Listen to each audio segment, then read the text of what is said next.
আপোনালোকে এজন এজন আহি পেলাই তেখেতসকলক ফুলৰ গামোচা দি সম্বৰ্ধনা জ্ঞাপন কৰিব। আমাৰ 26 নম্বৰ ৱাৰ্ডৰ কাউন্সিলৰ মিষ্টাৰ ৰাণা চেতিয়া তেখেতকে ফুলৰ গামোচা দি সম্বৰ্ধনা জ্ঞাপন কৰিবলৈ ওলাইছে। আমাৰ সম্বৰ্ধনা জনাব পীযুষ এন্দু,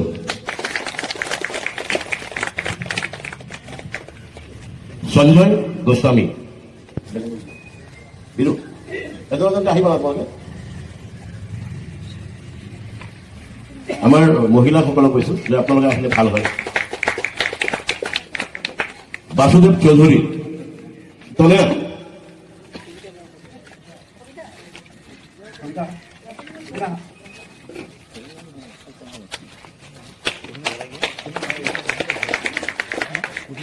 প্ৰণৱ চৌধুৰী,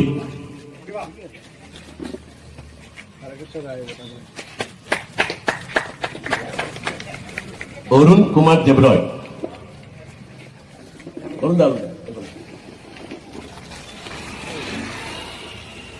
মুকুল দে,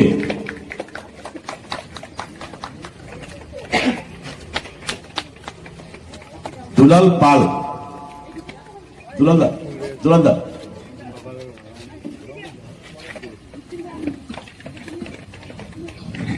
উদয়ন দাস,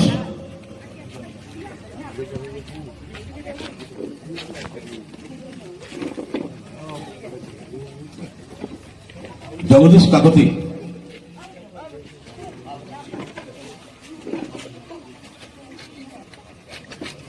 জগন্ময় দে,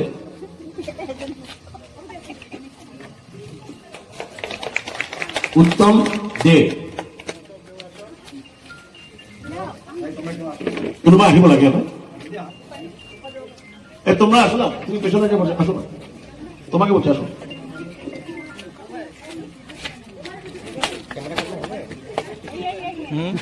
আসো আসো আসো।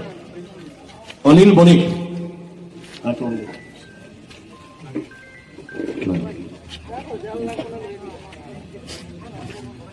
জয়কান্ত ভট্টাচার্য আৰু আমাৰ দুজন মহিলা আছে। তেখেত আমাৰ দায়িত্বত বহা নাম মই দেখাও নাই। তেখেতৰ নাম হৈছে মীনাক্ষী শ্যাম। থেংক ইউ বাইদেউ, আপুনি বহুত দূৰৰ পৰা আহিছে, ভাল লাগিব।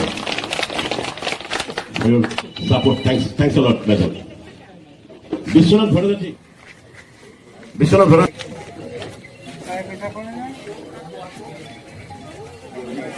মদন দা, থ্যাংক ইউ মদন দা।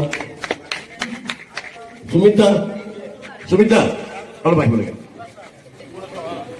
আমাৰ সম্বৰ্ধনা ইয়াতে শেষ কৰিলো সুমিতাক দি পেলাই। বাকী যিখিনি আলোচনা আছে আমি উপবিষ্ট যিসকল নিমন্ত্ৰিত তথা বিশিষ্ট জ্যেষ্ঠ ব্যক্তিসকল আৰু মোৰ সন্মুখত থকা শ্ৰদ্ধাৰ জ্যেষ্ঠ আই মাতৃসকল আৰু বন্ধু বান্ধৱীসকল, এই কলনী অঞ্চলত আমি সৰুৰ পৰাই দেখা পাই আহিছোঁ যে প্ৰতি বছৰে যেতিয়াৰ পৰা আমি জানো পূজা চাবলৈ এই অঞ্চলত আমি প্ৰথম আছিলে আমাৰ 40 বেটেলিয়নৰ ভিতৰত আছিলে, তাত আমি পূজা চাইছিলোঁ।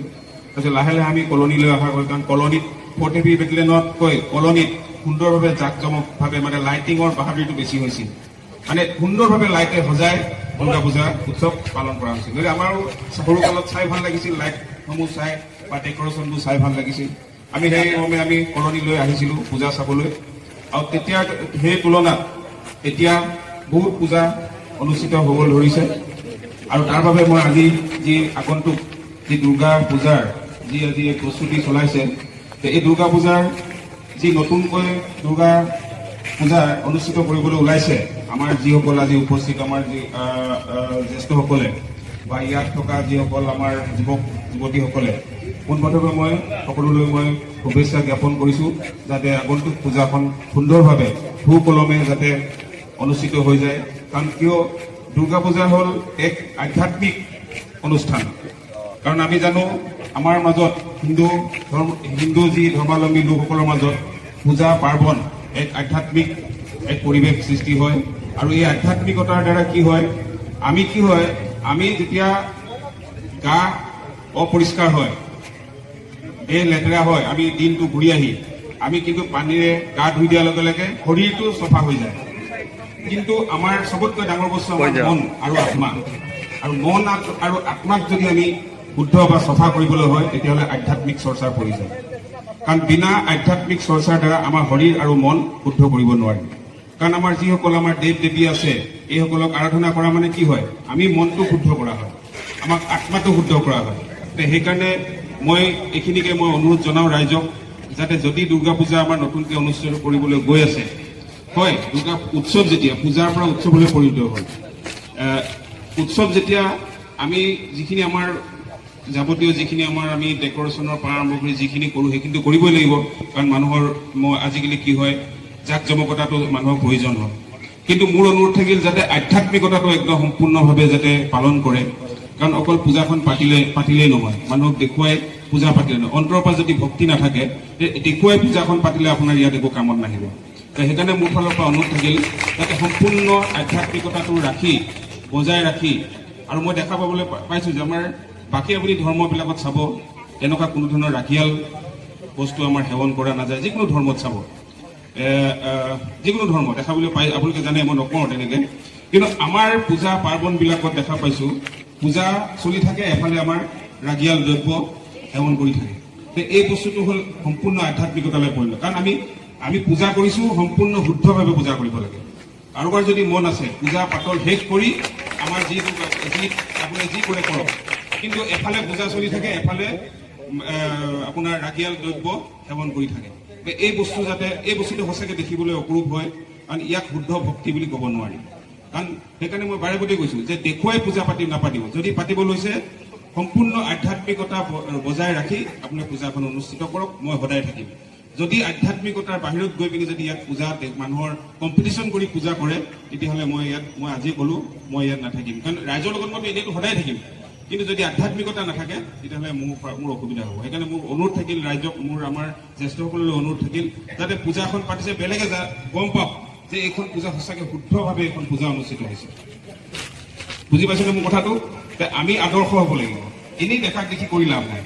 আমি আদৰ্শ দেখুৱাব লাগিব যে আমি পূজা সুন্দৰভাৱে পাতিছোঁ, আমি দেৱীক সুন্দৰভাৱে আৰাধনা কৰিছোঁ, কোনো ধৰণৰ অপবিত্ৰ নোহোৱাকৈ আমাৰ মন যেনেকৈ শুদ্ধ, আমি দেৱীক কিয় পূজা অৰ্চনা কৰিছোঁ? আমাৰ যাতে ভৱিষ্যতটো ভাল হয়, আমাৰ ভৱিষ্যত প্ৰজন্মটো ভাল হয়, ভৱিষ্যত প্ৰজন্মটোক যাতে আমি পূজাৰ মাধ্যমেৰে আধ্যাত্মিকতাটো আমি হেৰি কৰি ৰাখোঁ, তাৰ কাৰণে পূজা পাতোঁ। সেইকাৰণে মোৰ অনুৰোধ থাকিল, আগন্তুক পূজা কি তাৰিখৰ পৰা নাজানো মই, পূজা যিহেতু 17 তাৰিখৰ পৰা, 17 অক্টোবৰ দিন আছে। তথাপিতো আৰু এটা কথা, পূজা পাতিছোঁ হয় আমাৰ যিখিনি যাৰ হাতত শক্তি আছে সেই মানুহখিনি হৈ পূজা পাতিলে ভাল হয়। কাৰণ কিছুমান মানুহক পূজাৰ নামত বহুত মানে চান্দাৰ কাৰণে যাতে হাৰাশাস্তি নকৰে, এইখিনিও কৈছে ৰাউতে চান্দা আমি নুঠাওঁ। কাৰণ চান্দা উঠাবলৈ গ'লে মানুহৰ ধৰি লওক চব ইয়াততো চব কাম কৰি খোৱা মানুহে যিখিনিয়ে ভক্তিভাৱে যোনে যি পাৰে দি পূজাখন অনুষ্ঠিত কৰিলে সকলো ৰাইজৰ কাৰণে ভাল হ'ব। সেইকাৰণে মই আপোনালোকক পুনৰবাৰ শুভেচ্ছা জনাই যাতে আগন্তুক পূজা ভাগ সুন্দৰভাৱে সুপৰিকল্পিতভাৱে যাতে অনুষ্ঠিত হৈ যায় তাকে কামনা কৰি মই সকলোলৈ মোৰ ফালৰ পৰা ধন্যবাদ আৰু কৃতজ্ঞতা জ্ঞাপন কৰি আজি মোৰ বক্তব্য সামৰণি মাৰিছোঁ। ধন্যবাদ।